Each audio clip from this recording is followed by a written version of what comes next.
Social മീഡിയയിൽ എയറിലായിക്കൊണ്ടിരിക്കുന്ന ഒരു മില്യണറിനെ കുറിച്ചാണ് നമ്മൾ ഇന്ന് പറയാൻ പോകുന്നത്. ഇയാൾ വെറും പൈസക്കാരനല്ല, ഒരു ഉടായ്പ പൈസക്കാരനാണ്. ഇതുവരെ കല്യാണം കഴിക്കാണ്ട് സിഗ്മ സ്റ്റാറ്റസ് പിടിച്ച് നടക്കുന്ന ഒരു മില്യണർ, ടീനേജേഴ്സിന്റെ ഇടയിൽ മോട്ടിവേഷൻ കൊടുക്കുന്ന ഒരു മില്യണർ. ഇൻട്രോഡ്യൂസിംഗ് മിസ്റ്റർ അൻവിൻ ജോസ്. ഇയാൾ വെറും മില്യണർ അല്ല, ഇയാളതിൽ 21 കാറുകളുണ്ട്. ആ സെക്കൻഡ് ഹാൻഡ് BMW പിന്നെ വർക്ക്ഷോപ്പിൽ കിടക്കുന്ന ഒരു വണ്ടി ഉണ്ടല്ലോ, ഒരു നിസാൻ പെട്രോൾ. അതല്ലാതെ വേറെ ഏത് വണ്ടിയാണ് അൻവിന്റെ പേരിൽ രജിസ്റ്റേർഡ് ആയിട്ടുള്ളത് UK-ൽ? പക്ഷെ കോമഡി എന്താന്ന് വെച്ചാൽ ഈ മില്യണർ വാടക വീട്ടിലാണ് താമസിക്കുന്നത്. അതുപോലെ തന്നെ താമസിച്ചുകൊണ്ടിരിക്കുന്ന ഫാം ഹൗസ്, ആ റെന്റഡ് ആയിട്ടുള്ള ഒരു ഫാം ഹൗസ് ഉണ്ടല്ലോ, ആ പറയുന്ന ഫാം ഹൗസിന്റെ റെന്റ് കൊടുക്കാതിരുന്നിട്ടുണ്ടോ? കഴിഞ്ഞ ദിവസമാണ് ഡോക്ടർ ഡ്രാക്ക് എന്ന് പറയുന്ന ഒരു ഇൻഫ്ലുവൻസർ അൻവിൻ ജോസിനെ എടുത്ത് എക്സ്പോസ് ചെയ്യുന്നത്. ആ വീഡിയോയിൽ A to Z കാര്യങ്ങളാണ് പറയുന്നത്. ഈ വീഡിയോ ആണ് ഇപ്പൊ സോഷ്യൽ മീഡിയയിൽ ട്രെൻഡിങ് ആയിക്കൊണ്ടിരിക്കുന്നത്. അപ്പൊ പിന്നെ ഇതാരാ അൻവിനെ?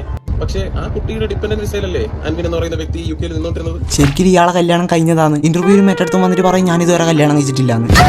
ഇതിലിപ്പോ ഏതാണെന്ന് വിശ്വസിക്കേണ്ടത്? ഇതിപ്പോ ഇയാൾ ഒഴിച്ച കുഴിയിൽ ഇയാൾ തന്നെ വീണോണ്ടിരിക്കുകയാണ്. ഇജാതി കോമഡി മില്യണറിനെ ആദ്യമായിട്ടാണ് കാണുന്നത്. സ്വന്തം പേരിൽ ആകപ്പാട് 2 വണ്ടിയാന്നുള്ളത്. എന്നിട്ട് ഇയാൾ തള്ളി മറിക്കുന്നതാണെങ്കിൽ 21 വണ്ടി ഉണ്ട് എന്ന്.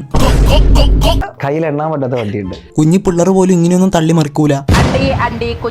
ഒരു മൾട്ടി മില്യണർ ആയിട്ടുള്ള ഒരാൾക്ക് സ്വന്തമായിട്ട് വീടില്ല ഗൈസ്. ഒരു വാടക വീട്ടിലാണ് താമസിക്കുന്നത്. ആ റെന്റഡ് ആയിട്ടുള്ള ഒരു ഫാം ഹൗസ് ഉണ്ടല്ലോ, ആ പറയുന്ന ഫാം ഹൗസിന്റെ റെന്റ് കൊടുക്കാതിരുന്നിട്ടുണ്ടോ? കേരളത്തിൽ പൊതുവെ കുറെ ടൈപ്പ് ഇങ്ങനെയുള്ള ആൾക്കാരുണ്ട്. എന്തെന്ന് പറഞ്ഞാൽ EMI ആയിട്ട് ഐഫോൺ വാങ്ങും, ബാങ്കിൽ നിന്ന് കുറെ പൈസ ലോൺ എടുത്ത് വീട് വെക്കും, കുറെ കാർ വാങ്ങും, അങ്ങനെ ഇങ്ങനെ എന്തെല്ലോ പൈസ ചെലവഴിക്കും. എന്നിട്ട് നാട്ടുകാരെ മുന്നിൽ വലിയ പൈസക്കാരൻ പത്രാസ് കളിക്കും. എന്നിട്ട് കുറച്ച് ദിവസം കഴിയുമ്പോൾ വീട് ജപ്തി പോകും.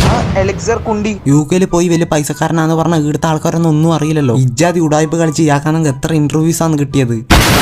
ഈ പൈസ വന്നു കഴിഞ്ഞാൽ കിട്ടാത്ത റെസ്പെക്റ്റോ തീരാത്ത പ്രശ്നങ്ങൾ ഈ ലോകത്തിക്കോ. ലൈഫിൽ ഏറ്റവും ഇമ്പോർട്ടന്റ് ആയിട്ടുള്ള കാര്യം പൈസയാണ്. പക്ഷെ പൈസ നിന്റെ കയ്യിലില്ല. ആ റെന്റഡ് ആയിട്ടുള്ള ഒരു ഫാം ഹൗസ് ഉണ്ടല്ലോ, ആ പറയുന്ന ഫാം ഹൗസിന്റെ റെന്റ് കൊടുക്കാതിരുന്നിട്ടുണ്ടോ?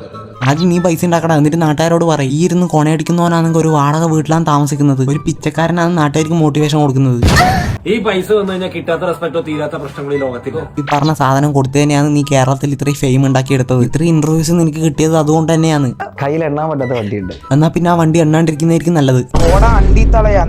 സ്വന്തമായിട്ട് ഇയാളെ പേരിൽ 2 വണ്ടി മാത്രമേ ഇല്ലൂ, എന്നിട്ട് കൊണയടിക്കുന്നത് ഇഷ്ടം പോലെ വണ്ടികളുണ്ട്. കയ്യിൽ എണ്ണാൻ പറ്റാത്തത്ര വണ്ടികളുണ്ട് എന്നാ പറയുന്നത്. കയ്യിൽ എണ്ണാൻ പറ്റാത്ത വണ്ടിയുണ്ട്. എന്നാ പിന്നെ ഒന്ന് എണ്ണി കാണിച്ചേ. ഇപ്പൊ ഞാൻ റിട്ടയർഡാ. ഇയാള് പറയുന്ന ഇയാള് റിട്ടയർഡാന്ന്, പക്ഷെ ഇയാളെ കയ്യിൽ വാടക വീടിന് പൈസ കൊടുക്കാൻ വേണ്ടിയില്ല. ആ റെന്റഡ് ആയിട്ടുള്ള ഒരു ഫാം ഹൗസ് ഉണ്ടല്ലോ, ആ പറയുന്ന ഫാം ഹൗസിന്റെ റെന്റ് കൊടുക്കാതിരുന്നിട്ടുണ്ടോ? 28ാം വയസ്സിൽ റിട്ടയർഡ് ആയ ഒരു മില്യണർ. പക്ഷെ ഈ മില്യണറിന്റെ കയ്യിൽ 5 പൈസ ഇല്ല.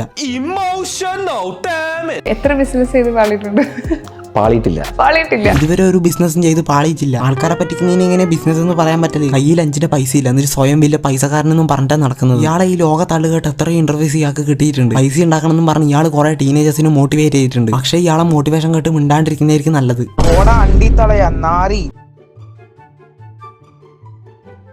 എന്നാൽ ഇവൻ എത്ര നൈസായിട്ടാണ് ആൾക്കാരെ ഊമ്പിച്ചത്. 21 കാറുകളുണ്ട്, മറ്റേതാന്ന് മറിച്ചേതാന്ന്. സോഷ്യൽ മീഡിയയിൽ മൊത്തം ഇവ സിഗ്മ ബോയ് കളിച്ചാണ് നടന്നത് കുറെ ദിവസം. ഞാൻ അടക്കൂല, കുറെ ടീനേജേഴ്സിന് ഇയാൾ പറ്റിച്ചിട്ടുണ്ട്. ഞാൻ അടക്കം ഇയാളെ കാര്യങ്ങൾ മൊത്തം വിശ്വസിച്ചിട്ടുണ്ട്. അപ്പോൾ നമ്മളെ വീഡിയോ ഇത്രയിൽ വീഡിയോ ഇഷ്ടപ്പെട്ടാൽ ലൈക്ക് ചെയ്യുക, ഷെയർ ചെയ്യുക, സബ്സ്ക്രൈബ് ചെയ്യുക. നമുക്ക് അടുത്ത വീഡിയോ ആയിട്ട് വീണ്ടും വരാം guys. Love you all, bye bye. അണ്ടി കുഞ്ഞാണ്ടി കപ്പലണ്ടി കുഞ്ഞാണ്ടി അണ്ടി കുഞ്ഞാണ്ടി